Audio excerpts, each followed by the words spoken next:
was driving to work this morning, I was listening to another radio station, as we broadcasters sometimes do. What I heard shocked and saddened me. The Entertainment Roundtable. They're here, nerds. Wait, is this the group that goes around mutilating squirrels? You just mind your P's and Q's, Buster, and remember who you're dealing with. Well, at least we found them. Fortuitous, Captain. And now that we have them all together, you can't make an omelet without breaking some eggs. The Entertainment Roundtable. They make one person go, blah, blah, blah, blah, blah, and the other person go, what are you talking about? And then one person goes, blah, blah, blah, blah. Hey, welcome into it, and welcome into the weekend here. Superstation 101 WYDE, kicking off things on a Saturday morning. Of course, you could be listening on Saturday evening. If you're listening to this on Sunday, then it means that the NASCAR race is being rained out. I don't think that's going to happen. I've seen the weather forecast for New Hampshire, but hey, that's the deal. Welcome into the show. Hope everything is going well. The only person missing from today's show is Josh Walsh. Josh is currently out of town and knee-deep in a whole lot of stuff for the Erwin Brothers' new film. Hopefully at some point in time fairly soon we'll be able to get the details of exactly what that film is going to be all about and when we might be able to get it out there. But in the meantime, we are all sworn to secrecy. It's all top-secret, hush-hush kind of stuff. Welcome into it. It's the way the entertainment world goes. Over there on the other side of the board, a man who I actually enjoyed filling in or having be my producer for an hour yesterday, Friday, during the Michael Hart Show. Jeff, how are you, sir? You enjoyed that? I did.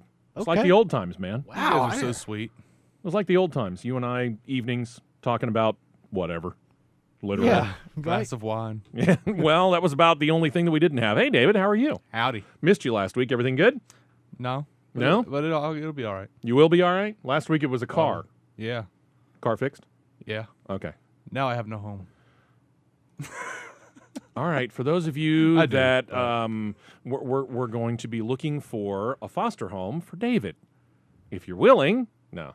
I'll get your mail. I'm sure you'll find. I'll get your mail. I have faith in you that you will find a proper abode, sir. Let me sleep in the corner. I can't remember the last time the guy that's sitting next to me on my right has been in studio. How long has it been here, Jacob? How are you, sir? I'm great, and it's probably been several months at this point. It has. Or like 2 weeks or something. Nah, it's been longer than that. Yeah, it's been a while. Welcome back into the studio. Glad to have you in. And a man who keeps saying that he wants to be in the studio but hasn't made it yet. Ryan, how are you? I'm doing well, Steve. It's good to be back on this Friday. It's been a good week. And David, I hear Peter Quill, Star-Lord's looking for roommates. Why don't you roommate with him? I would love to. That actually would be a good plan. I'd take that. Yeah, I would love to do that. All right, and let's see. Where do we want to go here? Anybody see any movies, other than me, over the past week? Nope. No? David? Jeff? Ryan? Negative, sir. No? Okay. I did go check out the movie A Walk Among the Tombstones. Ooh, Liam Neeson. I got to hear that one. So I will be we'll be talking about that here coming up here in just a few minutes. Also, our good friends down at Amstar Theater, we talked a little bit about this last week on the show. This week is when we give away the passes. So keep listening a little bit later on in the show. They are going to put on what they're calling retro cinema in the month of October, and they're highlighting Alfred Hitchcock films. The first week of October, they're going to be playing The Birds on the big screen for 2 nights only, a Tuesday and a Wednesday. We've got a pair of passes that we're going to give away later in the show. I'll give this fair warning. There's a pretty good chance if you're listening to the Saturday night or Sunday afternoon replay, the passes have already been given away during the Saturday morning 5 a.m. airing. Just forewarned. If you're listening to Saturday evening or Sunday afternoon, don't worry about calling in. They're already gone. But if you're listening at 5 a.m., be listening a little bit later on. Your chance to win these passes are coming up here shortly. Stick around for that. First things first, once that's out of the way, now we mention the fact that all of us have been contributing, mostly Jacob. Jacob's all over it on the Facebook page for the show, facebook.com/The Entertainment Roundtable. A lot of the headlines are on there, and we fill them all out during the show. But we start off with our top 10. Top 10 features 100-Foot Journey in at number 10. The Giver at number 9. I did go see the film. November Man at number 8, If I Stay at number 7. The Drop debuts at number 6, $4.1 million for a film that's out in limited release. I still haven't figured out any place in Birmingham that's showing it. If they were, Jeff, I think you and I are both in agreement. I'd like to go see it. I would like to go see it, Steve. Yeah, James Gandolfini. There are movies that don't play in Birmingham? Yeah, a lot of them. Wow. Matter of fact. Up into the top 5, that brings us to Let's Be Cops, 4.4 million, 73.1 million. Teenage Mutant Ninja Turtles slips to number 4 on the week with a 4.9 million haul, 181.1 million. Guardians of the Galaxy, for the first time in, the better part of 2 months, is not ranked either 1 or 2, but still pulled in 8.1 million, $306 million for Guardians of the Galaxy. At this point in time, it is the leader in the clubhouse for the most money made in the movie theater in the United States for the year. And that brings us to 2 debuts, surprising the heck out of me. In at number 2, debuting to $15.9 million, Dolphin Dale 2. Are we that starved for family entertainment that this made $16 million? Sounds like Guardians is going to go back up next week. Maybe. We'll figure that out because there's actually several films coming out in wide release this week. And up at number 1, this one, a little bit of a surprise, but I'm not as surprised by the take of No Good Deed in at number 1 at $24.3 million as I am as Dolphin Tales 2 in at number 2. I don't know why, but I heard some good things about No Good Deed. Idris Elba obviously hot because we've seen him in several different things, most notably his turn in Thor. Mm-hmm. So he has become a very, very big property. It doesn't really surprise me that this film debuted at number 1. $24.3 million, I think, even exceeded, though, the studio's expectation because this was a film that did not, it wasn't made for a whole lot of money. It was a fairly low-budget film. I think they made back their money from what they took to produce the film and market it to the public. They made it all up in the first week. I think it was made for a budget of between 12 and 13 million. Yeah. So between that and advertising it, they've already made their money back. It's just a compilation of Idris Elba's YouTube videos. That's the last half of the movie is just Vine videos, actually. Is that what it is? All right. So that brings us up to what's coming out this week, and there's actually 4 or 5 that are coming out in wide release. The one that's based upon the young adult film or young adult book called The Maze Runner. Dylan O'Brien, Will Poulter, not really other recognizable names in there. A group of teenagers trapped in the middle of a maze that requires the main star to work with the others to try to escape. Jeff, you said that you have heard or you've been hearing some good things about the film. Oh, I have. Like? It's not bad. Wow, way to fill in the blank there, my friend. After, say, The Hunger Games is probably one of the better of the young adult adaptations that have been out in the last few years. One reviewer even ranked it. It's not the worst thing I've ever seen. I know, right? It's like, hey, that's a glowing report. Could have been worse. I will say this: it is a film that intrigues me. I think that the plot probably, and hey, it can't be worse than Divergent, can it? I hope not. I mean, it can be, but it would be really, really hard. All right, let's put it this way: from everything that the two of you have been hearing, is it worse than Divergent? I don't know. I was making a joke. I haven't heard anything. You haven't heard anything. You never saw Divergent, did you? I sure did not, Steve. But you've seen the reviews on it. Some. Yeah, this looked better. Yeah. Maze Runner looks better. Yeah, I mean, the reviews on Divergent were pretty awful. Yeah, they were. Maze Runner and there was a reason why. It looks interesting to me. Yeah. Like the scene where he's like if running. It looks interesting to David, that says something. Yeah, where he's running through the thing, the maze, and this closing in on him. Like, that crap gives me nightmares, man. Running in the I'm maze. a big guy. Maze Runner. Well, it looks interesting, but it's like but it's closing in on him, man. It's a maze. I need a little more. I need to know that there's a little more to this story than, hey, there's a bunch of kids trapped in a maze, and let's hope they get out. I don't. That's how I'd like to spend my Saturday evenings. I'd like to make a maze and just trap a bunch of annoying kids in there. Hey, Halloween's coming. You'll have your opportunity. Ryan, pick you have them any off. interest in this film at all? One by one. I love how you're trying to turn yourself into a Batman villain. Okay, so you're probably going to go check this out at some point in time. I am a Batman villain. Hope so. And, Dave, you're a creepy guy, man.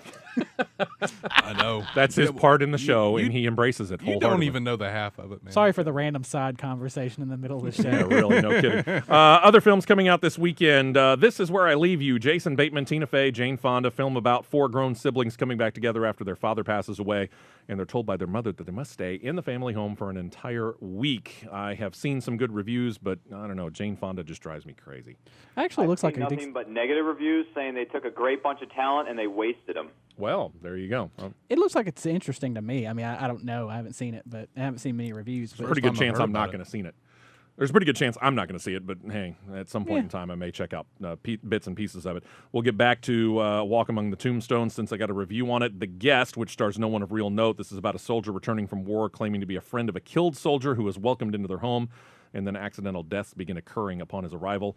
And Tusk, a film starring Haley Joel Osment and Justin Long about a podcaster that goes missing in the middle of an interview with a noted recluse and the search that begins for him. Those are in somewhat limited release, those two. Figure about maybe anywhere between 750 to about 1,500 theaters, considering that you get a wide release like a Guardians of the Galaxy, which debuted in almost 4,000 theaters. That's why I say quasi-limited release. I really want to see Tusk. Interested in The Guest, just from the guys who did Your Next, which I thoroughly enjoyed. There you go.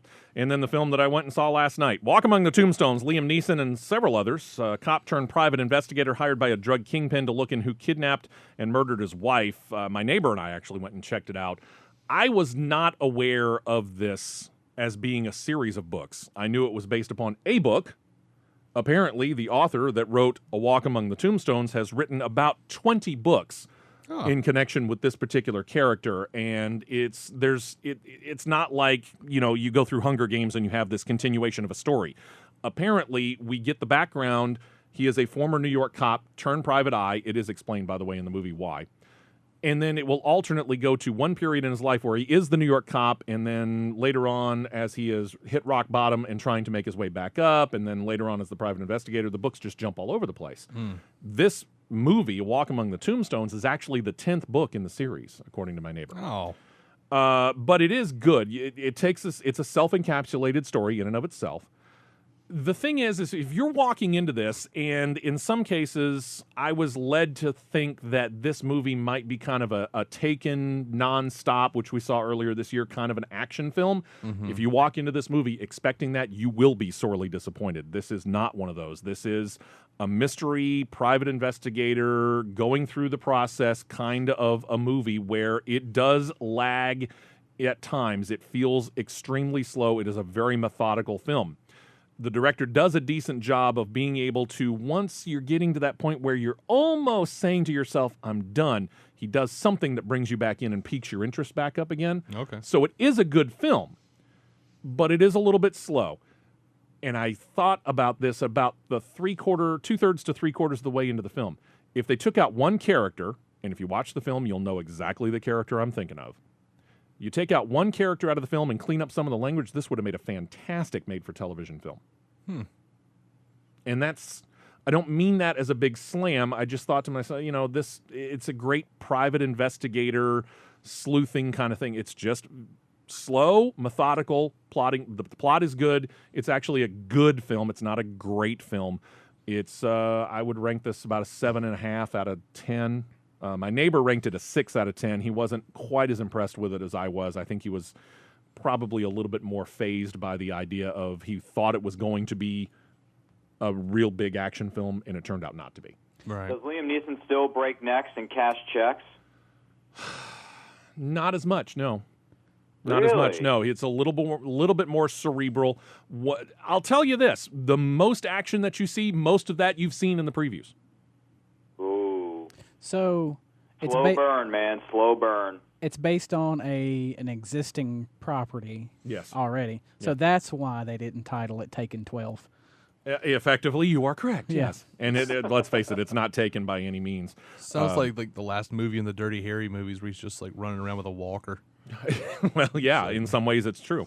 Out in limited, and this week is a big week for releases because we talked about the 5 that are coming out in somewhat wide release, and then all of these that are in very limited release, something called The Zero Theorem, starring Christoph Waltz. Oh, yeah, that's Terry Gilliam's new film. Terry Gilliam's new film, okay. Tracks, which stars Adam Driver. 20,000 Days on the Earth. Keep On Keepin' On, a documentary featuring Quincy Jones, Herbie Hancock, and others about the jazz legend Terry Clark. Not Terry Gilliam's new film. No. Hector and the Search for Happiness, which stars Simon Pegg and Rosamund Pike, about others. This is a psychiatrist on the search for a secret to being happy. This might be one of those that's in 500 to 750 theaters.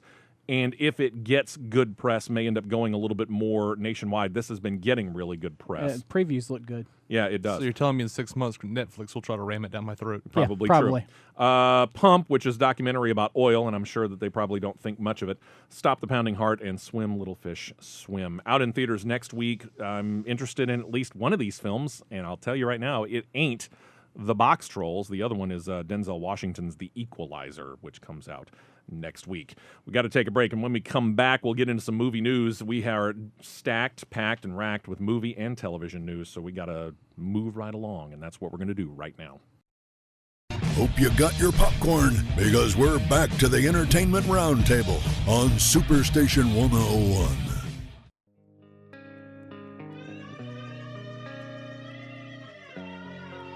Welcome back in, listening to the Entertainment Roundtable, and as we always do, we come back to a song that's on a soundtrack to a movie that's either currently out or coming out this week. In this case, it's not this exact version. This is Soundgarden, Black Hole Sun. There's a version of Black Hole Sun that's at the end of A Walk Among the Tombstones that's done by a woman whose name I just cannot think of right offhand. It's actually a very good version of the song, though. I haven't heard this song in many moons. It's a Black Hole Sun. What do you want? First up, Jeff, going to you. And Here I am. I the main reason I'm going to do that is because we're kind of going all around the round table. So let's ask this question first. Ryan, David, Jacob, I know I have. Jeff, I'm sure you have. Have we all seen the trailer to Hunger Games Mockingjay Part 1? I don't live under a rock, so yes. Yes? I do live under a rock, so yes. Okay, very good. No. Ryan? Oh, jeez. Yes, Yeah? I've seen the trailer several times. You're kidding me. You're the trailer king, and you have not seen the trailer to I've this? seen it. That's what I thought. All right, start with you. What do you think? Looks good. Yeah? Yes. Okay, now I this is the especially one like that the split. part where it shows the very end, where she kills everyone with the nuclear bomb. Right. It's the best. Okay, this has been somewhat of a concern of ours, knowing that this is split into two halves, and the book can be a little bit uneven. This one impress you compared to what you thought it could have been? I'll be honest. I don't know. I mean, I'm You going to go. You didn't know see what it. to expect? Right. Okay. Ryan, you?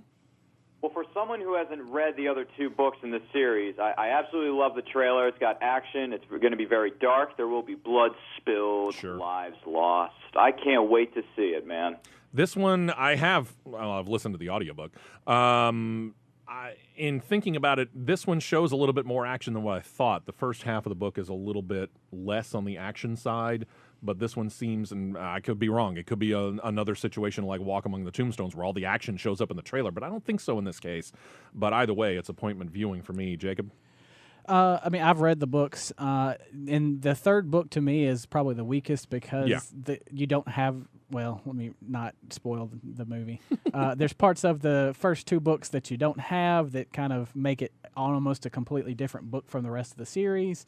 But I was interested in the fact that it showed the action a lot better than what I visualized it in the book, if that makes sense. It does. So I think that gives me promise. I'm nervous about where are you going to end this movie. It will be intriguing to see. Because there really isn't a good... It's either going to be the first movie is going to be just very procedural, and we're setting things up, and the second movie is going to be nonstop action for 2 hours.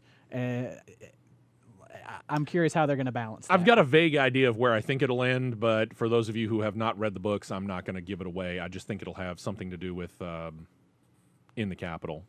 But, hey, duh. David, your thoughts? My basic feeling about the Hunger Games is nothing they could show me right now is any better than what I've already seen with the first two movies. Okay. I'm on board. I'm going to go see it. Stop hounding me with it. Don't even. Just why put are it you out. spending money on marketing? Just put it out. Do you even need to advertise this movie? Right. Official date, November, is it 23rd? No, 21st. 21st. Okay, I was 2 days off. I was interested to see, and I can't remember her name, Elizabeth Banks, her character. Effie? Yes. Effie Trinket. Effie, without makeup, I know, right? without the capital, because They haven't shown that yet in a preview. yes, she's in there.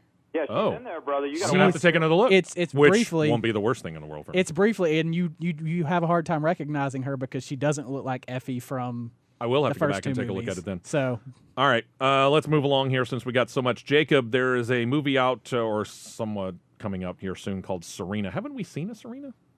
Hasn't there been a Serena? No, I'm thinking Sylvia or something like that. So yeah, there was something. Yeah. Well, okay. Serena, tell me about this. Serena, also another Jennifer Lawrence movie. It's coming out October 24th. Actually, that's in the UK, and it's going to roll out into other countries. They haven't had a set a U.S. release date, but basically, it's going to be set. Considering that it's based in North Carolina, I don't know why they haven't set a U.S. release date, but set in North Carolina. It's also got what's that guy's name? Where is that on here? Bradley Cooper. Bradley Cooper. Thank you. It's at the top of the page. This is the third time they've been paired up.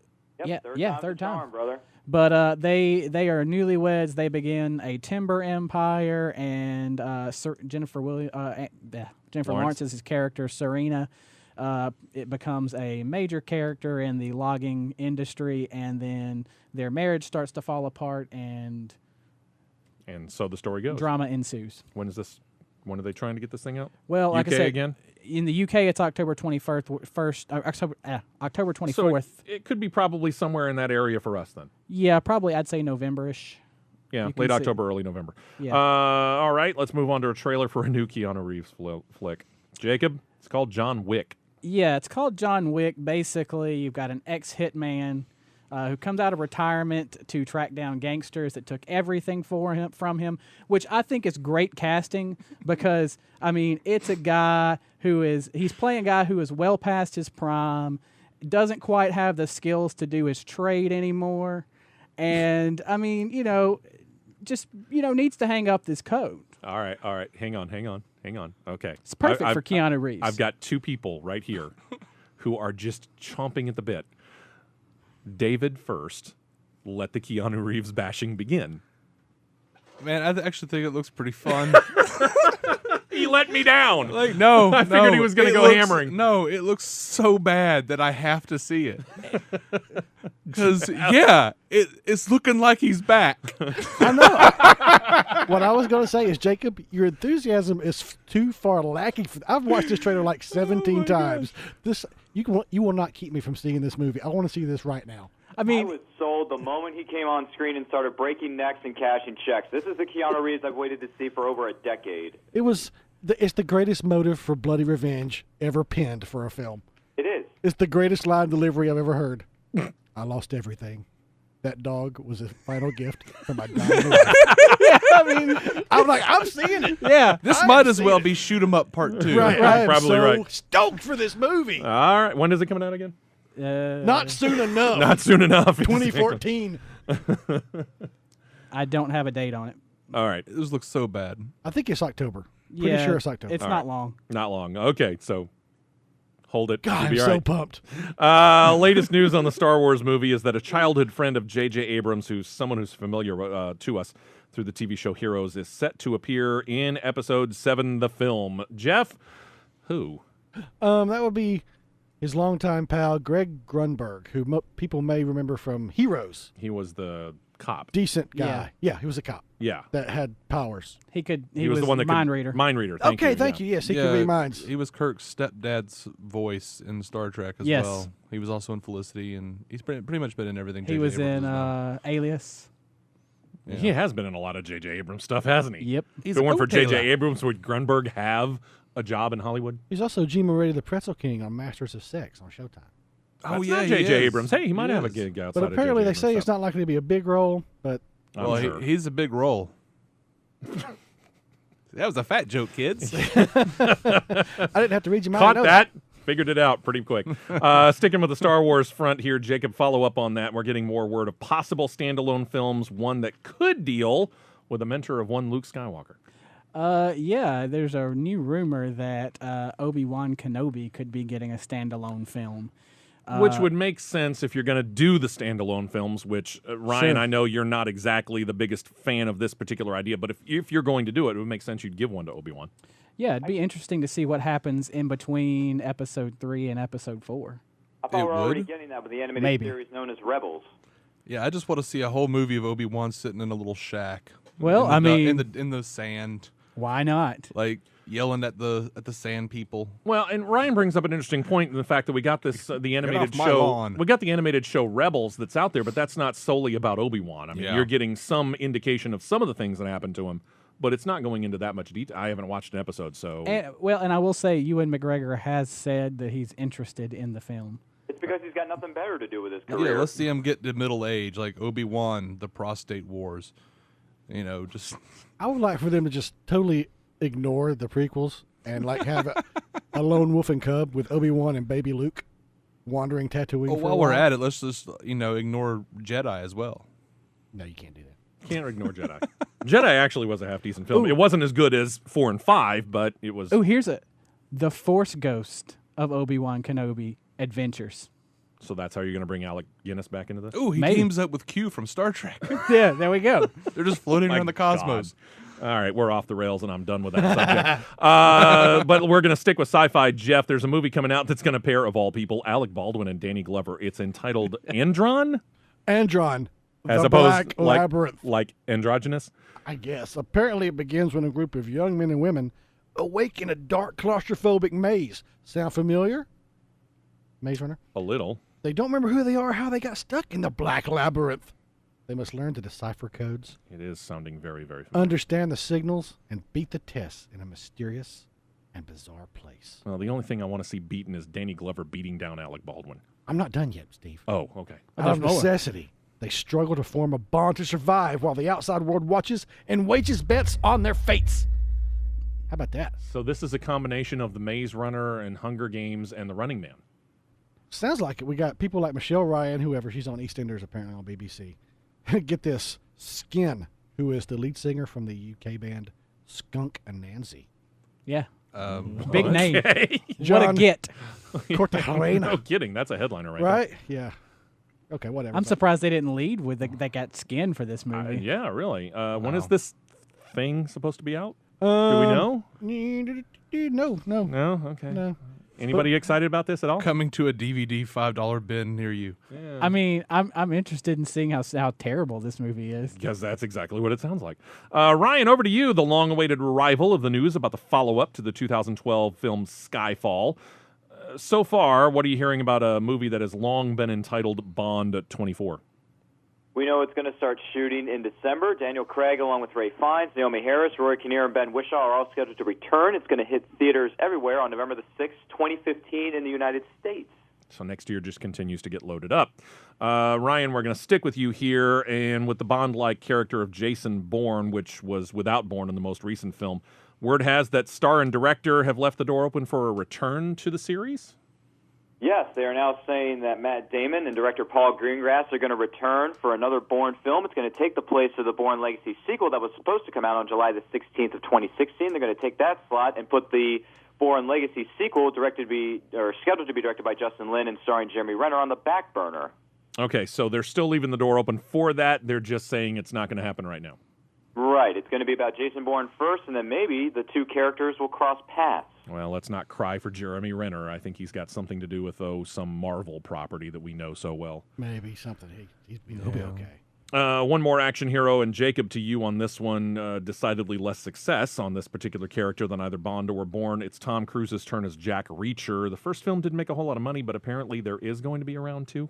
Yeah, it looks like they're making a sequel. It's going to be on, and I didn't know this. Apparently, there are 18 Jack Reacher novels.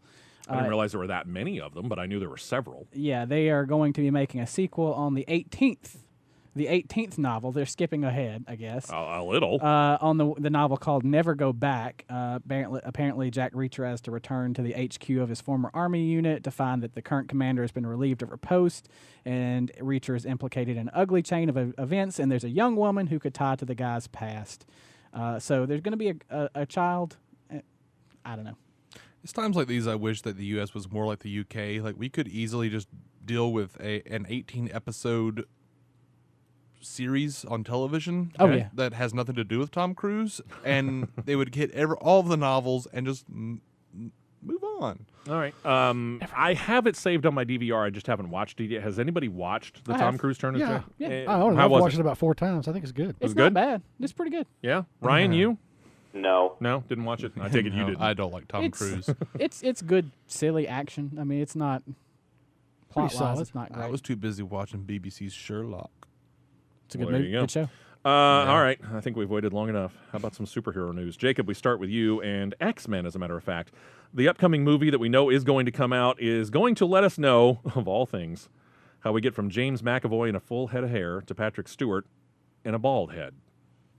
Yeah, well, I mean, it's still a little rumor, but James McAvoy has spoken to the Huffington Post recently, and he basically said that he thinks that he's going to lose his hair inside this movie. So you're going to go see him go from haired Charles Xavier to bald. So after the greatness of Days of Future Past, this is what they're marketing now. This has become a major plot point. Now McAvoy will lose his hair. Hey, X-Men Apocalypse. Yeah. When Follicle of the Mutants. When is this supposed to be out again? Fall of the Follicles. I got rid of the article. I don't know. Does anybody know? You should have gotten rid of the article. Yeah, it's going to come out in the year of 2016. By the way, if he goes bald, I don't think James McAvoy is going to pull that off.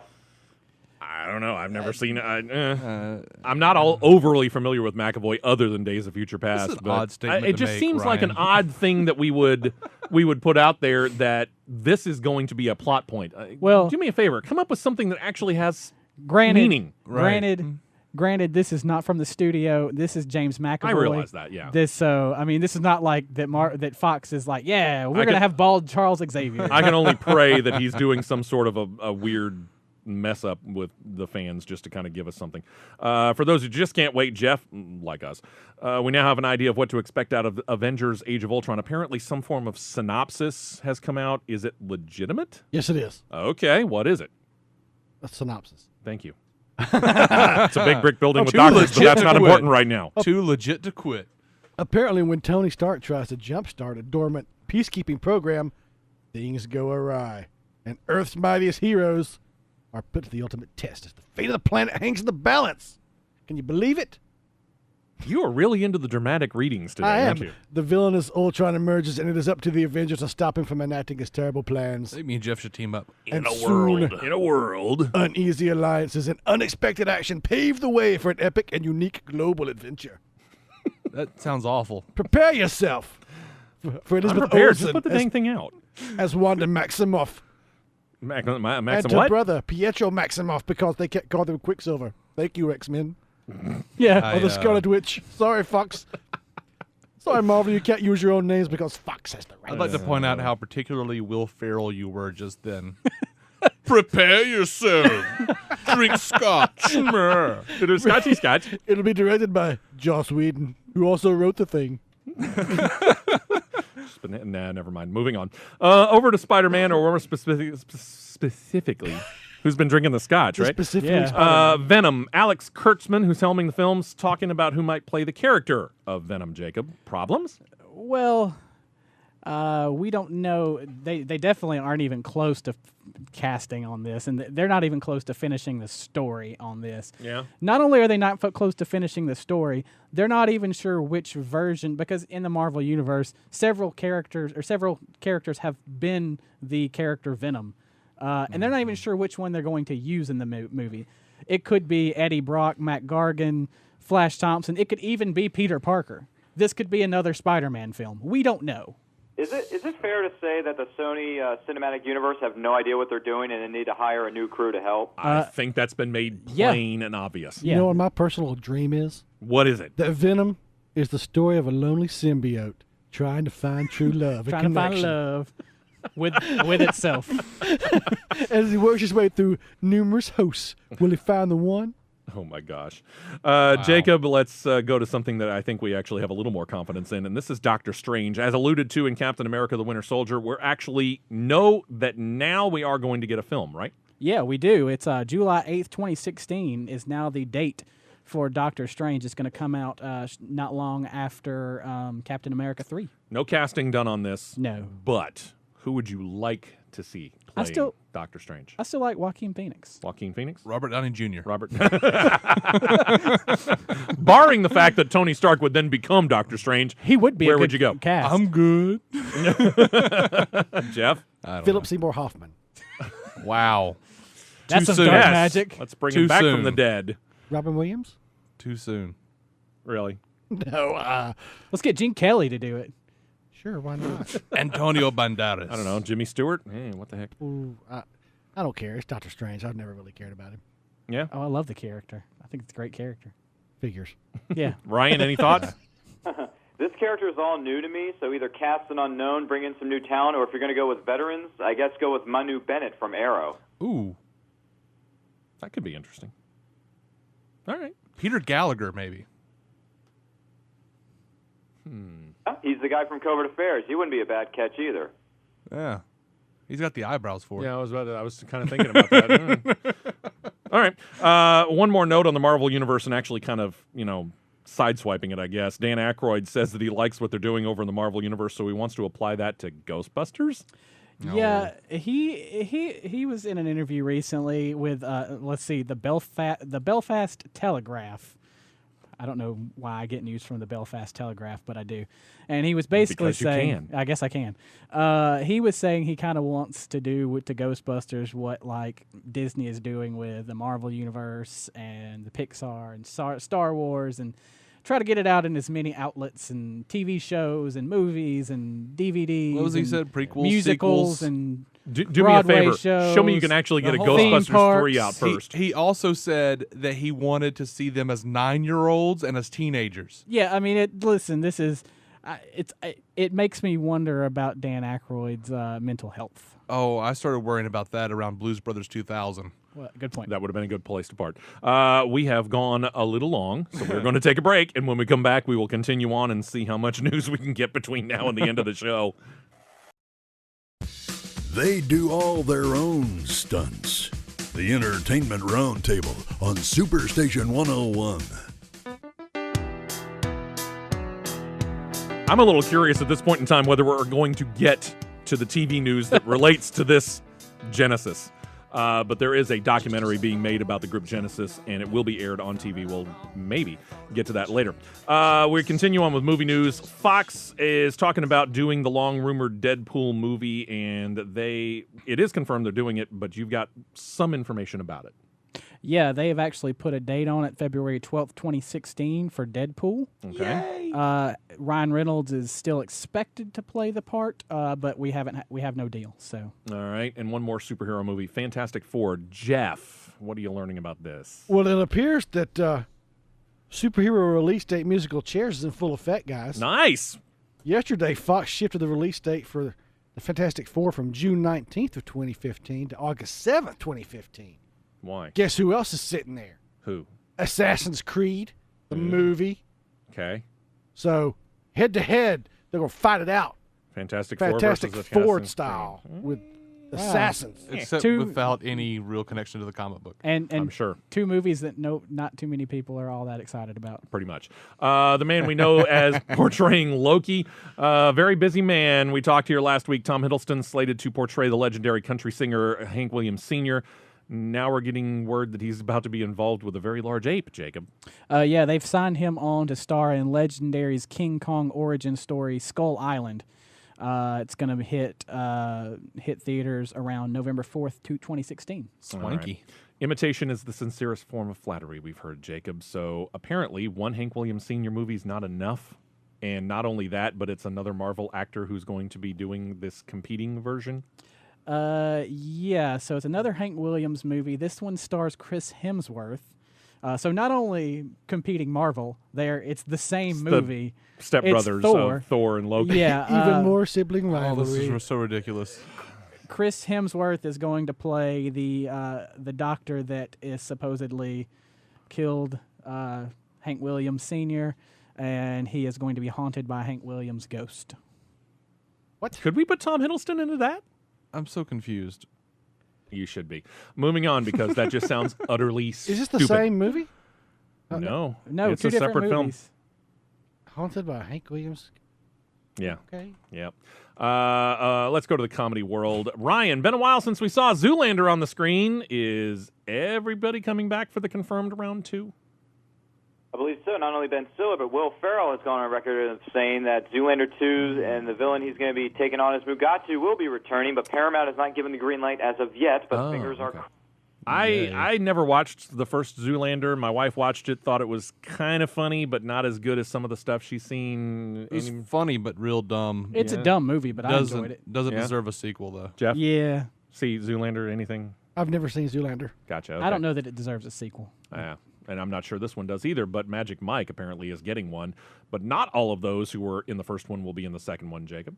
Yeah, we're losing a character and losing an actor and gaining an actor. Magic Mike XXL is losing Matthew McConaughey for this version, even though that we were all expected that he was going to come back.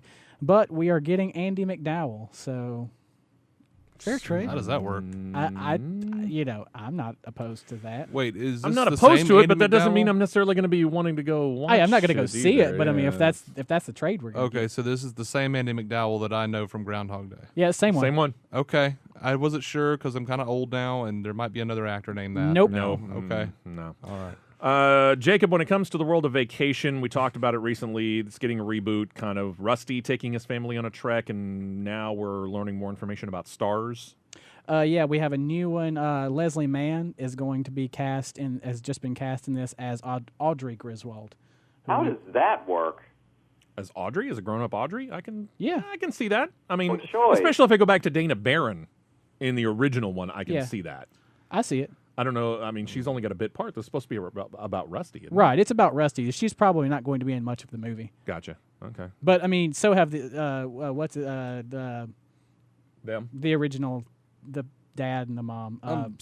Chevy Chase and Beverly D'Angelo. Yeah, they have signed on for bit roles too. So I'm so against all of this. No more Griswolds. Here's no more. Well, if you want to do that, my question is this: why wouldn't you go back, because they are adults now, and get Dana Barron and Anthony Michael Hall? Probably because they're not great actors now. Hey. Probably because they were never great actors. Yeah, they weren't great actors to begin with. Take that back. He was fantastic in Anthony Edward. Michael Hall's a good actor, son. You better watch what you say. And the Death Zone. Dead Zone actually was pretty good. I'm going to skip that. I can't stand the fact that we're remaking I Know What You Did Last Summer. That's just dumb. Let me think. What else we got here? Like I Know What You Did Last Decade. Yeah, pretty much. Jacob, a little bit of word on the remake of Ben-Hur. Apparently they have cast their Charlton Heston. Yeah, they've actually cast two characters. They've cast Jack Houston in Charlton Heston's role, and they've also cast Toby Kebbell, the who will be playing Dr. Doom in the new Fantastic Four movie, as the villain Masala. Okay. One more note before we start to make a switch here. Jeff, you were the one that told me about this series of books. Kind of takes on historical either books or figures, kind of takes a supernatural twist to it. We saw Abraham Lincoln Vampire Slayer, which was kind of an interesting little ride. They're making the book or the movie out of the book Pride and Prejudice and Zombies, and they've got a star attached to it. Yeah, quick note. I saw the same author, Seth Graham-Smith, wrote both of those. Right. Okay. Anyway, Matt Smith, the Cro-Magnon-looking doctor that was just the most recent Doctor in Doctor Who. Cro-Magnon looking. He's got a big forehead and it slopes downward, right? And his eyebrows jut out above his beady eyes. You're not impressed with that description, are you? There, Doctor Who fan? Be glad there's glass in between here. Right. Doctor Who, I mean. Yeah, you forget there's two of us here today. Yeah. That's all I'm saying. But I fear no Who fans. But yeah, he joins people like Lily James, Sam Riley, Jack Houston, Bella Heathcote, Douglas Booth, and some guy named Burr Steers is steering this boat. Burr Steers? Yeah, whoever. If you're looking for something on Blu-ray next Tuesday, you have these to choose from. You have the movie Neighbors, which just recently left movie theaters. You have a film called The Signal. And if you're into horror, hey, here's a boon for you. You can now, for the first time ever on Blu-ray, get the complete collection of Halloween or the complete movie collection of Saw. Yay. For TV shows, Season 1 of Brooklyn Nine-Nine, Season 9 of How I Met Your Mother, which has a whole lot of, according to what I'm hearing, of deleted scenes out of there. Or you could buy a separate collection of the complete series, all 9 seasons in one box. Season 5, Modern Family. Season 2, Nashville. Season 1 of Reign. And Season 3 of Scandal. Also coming out a show that actually I really enjoy, and I'm finally looking forward to seeing a DVD version of WKRP in Cincinnati. And I say this because I loved watching that show about the little AM rocker in Ohio each and every week. Very disappointed when they released Season 1 a few years ago because they put a whole lot of music in there because they hadn't gotten the rights to the actual music. They put a whole bunch of generic music beds in there. This one, you will have some, but they got a lot of the music rights to it. So most, I'm going to say, given by what I heard, about 80 to 90% of the music that was originally in the show will be included in this, and it's all 4 seasons in one set. That's almost right. It's almost right. It's almost right. So I'll take it. October 28th is when that comes out. All right, TV news, and we start with the Fox Network. Jacob got a show coming up this season that's entitled Red Band Society, and apparently they got some sort of big name for a recurring role. I wouldn't say it's a big name, but they got Mandy Moore. It's a recognizable name. Yeah, she's going to play the chief of staff at the hospital this is set in, who is going to play as the article, quote, hot doc's ex-fiance. So... Okay, let's stay with Fox here, and they're getting a boost from a comics character as well. Jacob, they're going to DC for kind of a dark character that they want to do a series? Yeah, they are going to put on, and it's like we need another comic book movie at this show at this point. They're going to be trying to do a show called Lucifer, where basically the devil decides he gets bored, and he decides to go to Los Angeles and open a piano bar. So I'm down for that. I like that synopsis, actually.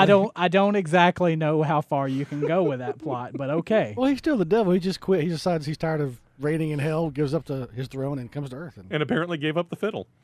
Yep, right. It was a piano bar. Yeah. It's mixed up in shenanigans, tomfoolery. Good grief. Over to NBC, and this is just a horrifically bad idea, if you ask me, when it comes to taking movies and making them into TV shows. They've gone back to 1990 and a John Ritter film about a hyperactive kid. What do you know? Apparently, NBC has decided to take the movie Problem Child and turn it into a movie. And I'm of the mind that since John Ritter is dead, all of John Ritter's movie properties should stay dead with him. That didn't stop him from making Problem Child 3. Good point. He wasn't in that. Yeah, and it was a wise move on his part. Before we continue on, let's go ahead and do this. Caller number 5, shall we say?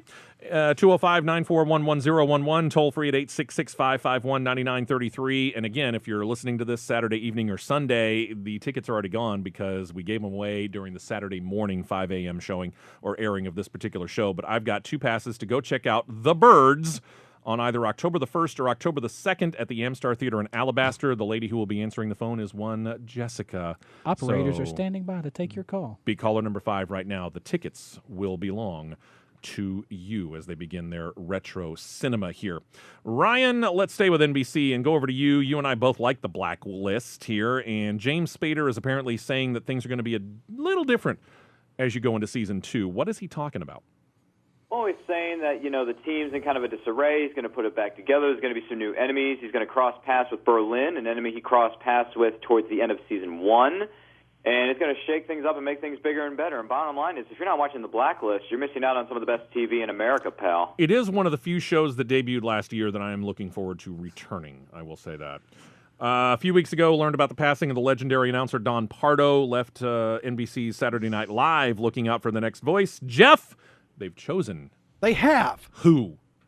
Daryl Hammond, former star of cast member of Saturday Night Live. Longest tenure, by the way. Yeah, he was on there for like Best 15 Clinton. years Yes, or something like that. Easily. Hopefully they'll bring him in.